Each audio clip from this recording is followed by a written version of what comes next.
I always like to say that I am quite possibly the first Korean born in Kentucky, way back in the 70s. But we only stayed there for about a year. Grew up in Maryland. My parents are first generation immigrants. They moved in 1972, I believe. Yeah, and then I was born the next year. They were the first to immigrate, and they kind of opened, I guess, the portal, and all my uncles on my dad's side, not all of them, but most of them came. My dad was a doctor, and he did his residency in Chicago, I believe, and then Kentucky, and then opened practice in Maryland. It was a big parcel of land. We had about 5 acres, half of which was wooded areas. It was a lot of playing in the fields kind of thing, We'd have a pile of leaves, I'd jump in the leaves and kind of daydream and look at the sky and climb trees. And then I went to a private school for elementary. It was a private Christian school, and so it was a very sheltered, kind of protected, small, I would say it's kind of a small life. But I went to college in Wheaton College in Chicago, and then Seminary out in Regent College in Vancouver. Came back to Maryland, pastored there for 13 years.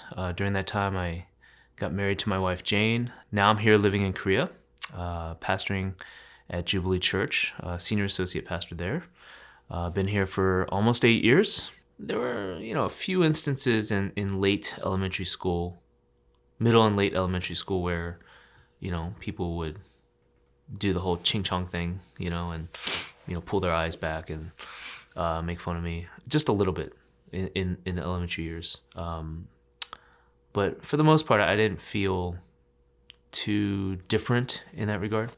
During the week, that was my life. And then Sundays, I would go to church, and that was kind of my Korean American life. That was like, all the Koreans are there, and I could kind of, I guess, be myself and develop my identity in that regard. It wasn't until later in middle school, that's when it really hit hard.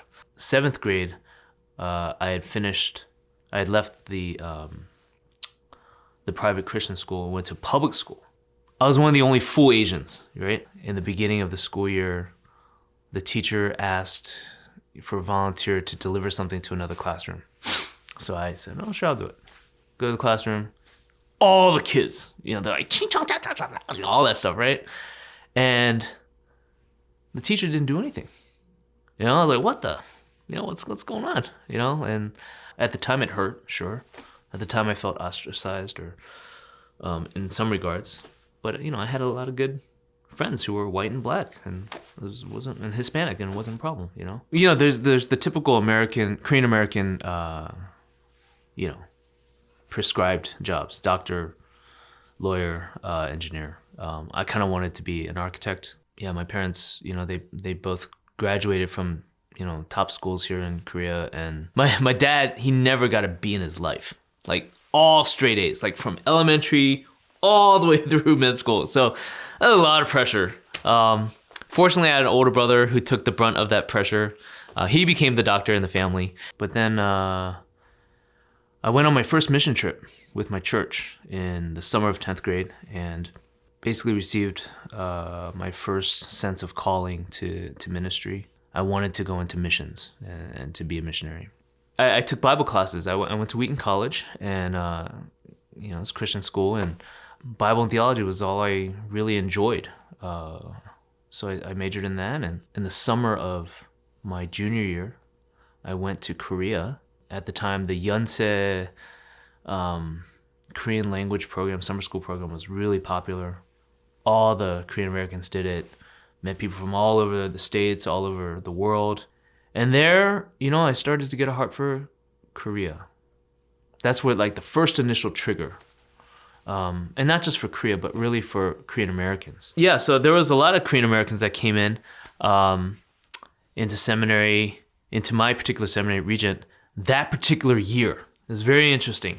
So I started in 95, and yeah, just this huge Korean Americans, Korean Canadians, all just came together at one time. And so when I saw my fellow Korean Americans, or gyopos, and saw that they grew up in the church like me, and then that they had fallen out.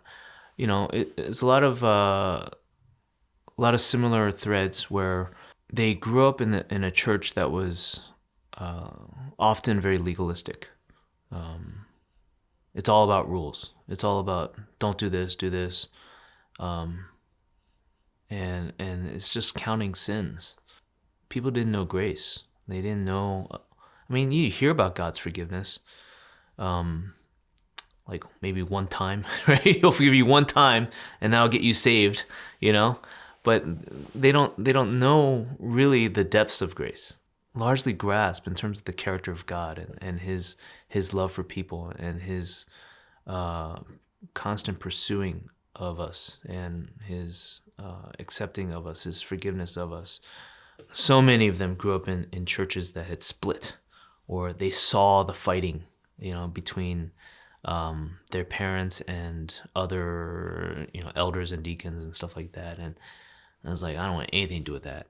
Totally understandable, And then also in college, they're exposed to more secular philosophy. They're exposed to teachings in science and evolution. They're in different philosophy classes that they hadn't faced before, that either conflict with their faith or it seems to conflict with their faith. And they just don't know how to wrestle with that and navigate through that. And if they had known that, how much would that change? I wanted to prevent the fallout for future generations and try to bring them back in as well, those who had fallen out. That's what really motivated my call to pastoral ministry for Korean Americans. For several months I was teaching these kids, and then one day I went to this pastor's meeting. There's a monthly pastoral gathering of English-speaking pastors here in Seoul. And I met David Hyeong, who is the senior pastor at the church that I'm at now, Jubilee. Their church had a need, as one of their associates had just left. I had a need, and we just kind of talked. And by the end of the meeting, it was kind of like, there was a kind of a soft invitation to just start thinking. So I started serving in August of 2014. And then by December of that year, my family joined me. And so everything started from there, and been serving at Jubilee ever since. So about 7.5 years now. Sometimes people ask me, how are you fulfilling your call or your dream or your desire to reach Korea, but you're serving at an international church, ministering to expats? The way I see it, the lens through which I see it, is that as I minister to the people at the church, they're the ones who are immersed in Korean society, right? And so, it's all about equipping them to reach Korea, even if I don't have that much interaction with Koreans. These days, there's a Korean word that I now finally understand that took me so long, and that word is yayu, right? And yayu is about capacity, space, room, like breathing room, or just having the ability to move around and to think beyond, or to handle something outside of a small scope. These days, I feel the lack of yayu here in Korea. When you don't have much yayu, when you don't have much space, there's a lot more pressure.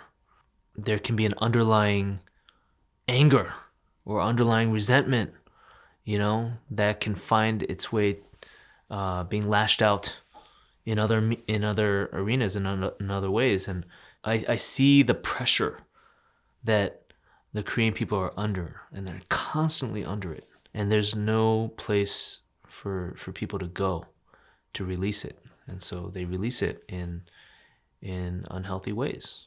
Yeah, so I've come to understand where the Korean people are coming from much more.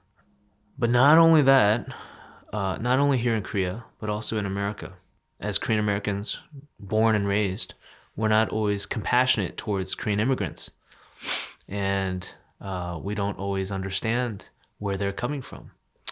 And so, we'll call them fob, FOB, we'll make fun of their accent or whatnot. Sometimes in the church, for example, like the Korean ajishis, the deacons and elders, like, you'll see all their anger, coming out and lashing out. And I've come to understand it a little bit more now because they're in a country that's not their own. And they're trying to make it. And they're trying to learn the English language. And people around them who are not gracious towards them, they can make fun of them, or they can put them down in some way. Even if not explicitly, it's implicit. And so when they come to a place like a Korean church where everybody can speak Korean, now they can, quote unquote, be somebody. Yeah, so living here has taught me to be more compassionate at least towards immigrants in that regard. My wife said to me, you need to create yayu. You have to create it for yourself. You can't expect society to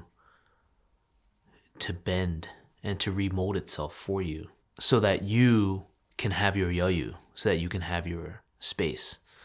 You have to create it for yourself. I think it's really important for us to be gracious to one another. Obviously, we want to be gracious to everybody, but within our own particular communities, if you are in a Korean American community or in a Korean community surrounded by other Koreans, be gracious to them, especially the ones who are different. If you're Korean American born and raised, be gracious to the immigrant, and learn their stories. My name is Tony Chung, and this is my Korean American story.